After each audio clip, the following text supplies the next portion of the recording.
நான் கொடுக்கும் தண்ணீரை குடிக்கும் எவருக்கும் என்றுமே தாகம் எடுக்காது. நான் கொடுக்கும் தண்ணீர் அதை குடிப்பவருக்குள் பொங்கி எழும் ஊற்றாக மாறி நிலை வாழ்வு அளிக்கும். யோவான் நற்செய்தி அதிகாரம் 4 இறைவார்த்தை 14. இறையேசுவில் மிகவும் பிரியமானவர்களே, வாழ்வளிக்கும் நீரூற்றை வழங்க இறைவன் காத்திருக்கிறார். இன்றைய நாளில் நமது தியானத்திற்கென இயேசு சமாரிய பெண்ணை சந்தித்து உரையாடுகிற நிகழ்வு தரப்பட்டிருக்கிறது. இயேசு நிறைய பேரோடு உரையாடுவதை குறித்து விவிலியத்திலே நாம் பார்க்கிறோம். ஆனால் இயேசுவின் உரையாடல்களிலே மிகப்பெரிய நீண்ட உரையாடலாய் இருப்பது இந்த சமாரிய பெண் இயேசுவின் உரையாடல்தான். இயேசு சமாரிய பெண்ணின் வாழ்விலே படிப்படியாய் நுழைகிறாள். இயேசுவின் இந்த சந்திப்பு தற்செயலாய் நடந்தது அல்ல. இயேசு இந்த சமாரிய பெண்ணை சந்திப்பதற்காகவே இந்த வழியை தேர்ந்தெடுக்கிறார். யோவான் நற்செய்தி 4 அதிகாரம் 4 இறைவசனம். அவர் கலிலேயாவுக்கு சமாரியா வழியாக செல்ல வேண்டியிருந்தது என்று வாசிக்கிறோம். சமாரியா வழியாகத்தான் செல்ல வேண்டும் என்று அவசியமில்லை. ஆனால் இயேசு சமாரியா வழியாக செல்வதை தேர்ந்தெடுக்கிறார்.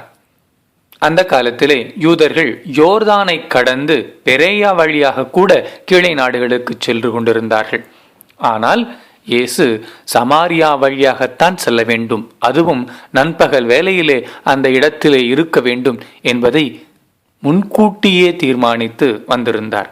ஏனென்றால் நண்பகலிலேதான் அந்த பெண் தண்ணீர் மொள்ள வருவது இயேசுவுக்கு தெரிந்திருந்தது. ஏன் இந்த பெண் தனியாக வர வேண்டும்?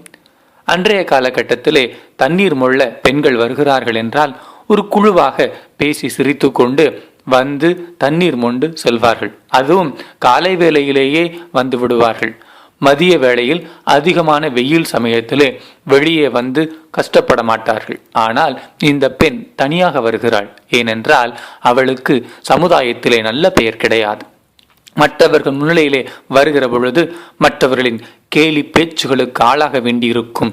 எனவே ஆள் நடமாட்டமில்லாத சமயத்திலே வந்து தண்ணீர் மொண்டு விடலாம் என்று சொல்லி இந்த பெண் தனிமையிலே அந்த கிணற்றருகில் வருகிறாள். இயேசு அவளை தடுத்து ஆட்கொண்டு தனது சீடராக்கி அந்த ஊரில் இருக்கிறவர்களுக்கு நற்செய்தியை அறிவிக்கிற கருவியாய் மாற்றுகிறார். பிரியமானவர்களே, முதலிலே எனக்கு தண்ணீர் கொடு என்று இயேசு கேட்கிறார். ஆனால் உரையாடலின் பிற்பகுதியை பார்க்கிறோம். அவள் இயேசுவை பார்த்து எனக்கு அந்த வாழ்வளிக்கும் நீரை கொடுங்கள் என்று இயேசுவிடம் கேட்கிறாள்.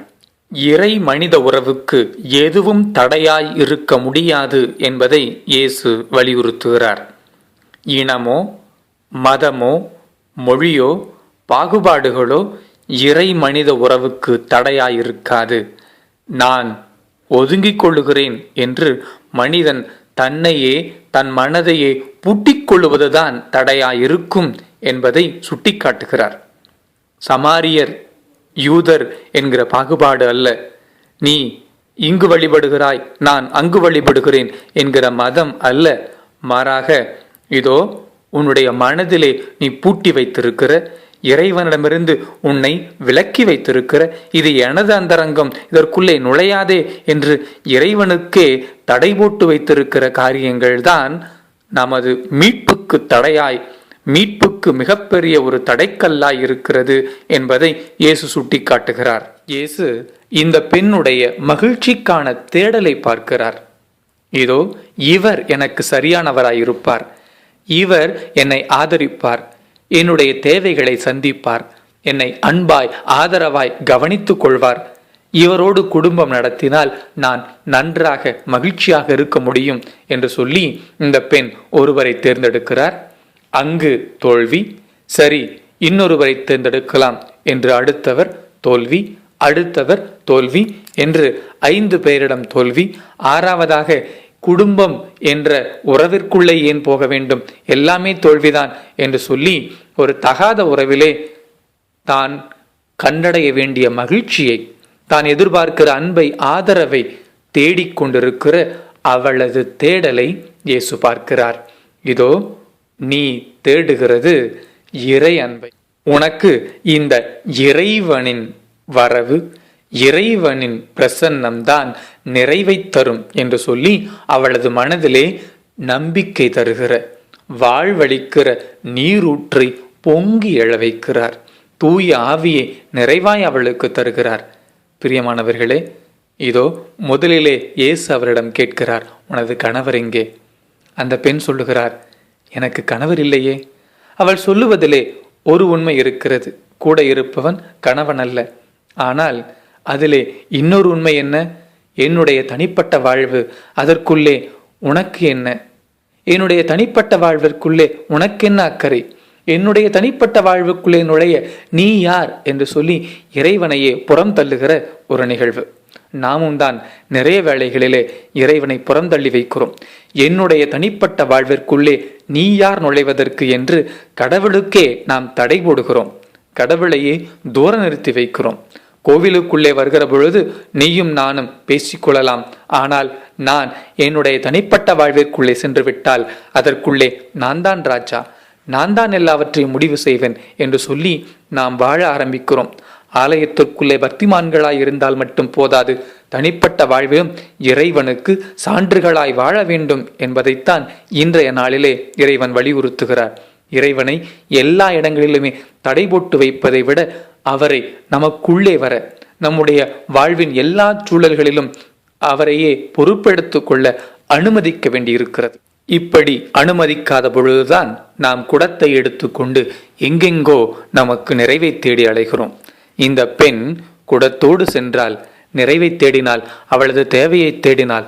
ஆனால் அவளுக்கு இறை வெளிச்சம் தரப்பட்டது, இறை வல்லமை தரப்பட்டது, வாழ்வளிக்கும் நீரூற்று தரப்பட்டது. குடத்தை அங்கேயே போட்டுவிட்டு இனிமேல் நான் எங்கும் தேட தேவையில்லை, இதோ எனக்குள்ளேயே வாழ்வளிக்கும் நீரூற்று பொங்கி எழுகிறது என்று சொல்லி வந்தாள். நாமும் இந்த ஆலயத்திற்கு இன்று வந்திருக்கிறோம். இன்று இறைவனை தேடி வந்திருக்கிறோம். இறைவனின் வார்த்தையை நாம் கேட்டுக்கொண்டிருக்கிறோம். இன்று நாம் தேவைகள் என்று சொல்லி தேவையில்லாதவற்றுக்கு பின்னால் குடத்தை எடுத்துக்கொண்டு நாம் அலைவதை விட இறைவன் வல்லமைக்காய் நம் இதயங்களை திறப்போம். உண்மையான தேவைக்கும் மேலோட்டமான தேவைக்கும் உள்ள வித்தியாசங்களை காணுவோம். உண்மையான தேவை இறைவனில்தான் நிறைவை காணும். மேலோட்டமான தேவைகள் என்று சொல்லி நாம் பலவற்றிற்கு முதலிடம் கொடுத்து குடங்களை தூக்கி கொண்டு ஓடிக்கொண்டிருக்கிறோம். இதிலே நிறைவு கிடைக்கும், இதிலே சந்தோஷம் கிடைக்கும், இதிலே மகிழ்ச்சி கிடைக்கும் என்று சொல்லி பலவற்றிலே நாம் நம் மனங்களை அலைய விடுகிறோம். ஆனால் இறைவனில்தான் நிறைவு, இறைவனில்தான் மகிழ்ச்சி, இறைவனில்தான் வாழ்வளிக்கும் நீரூற்று என்பதை உணர்ந்து குடங்களை இங்கேயே போடுவோம். இறைவன் நம் உள்ளங்களிலே பொங்கி எழும் நீரூற்றை தரவிருக்கிறார். இறைவன் என்றென்றும் வாழ்த்தப்படுவாராக.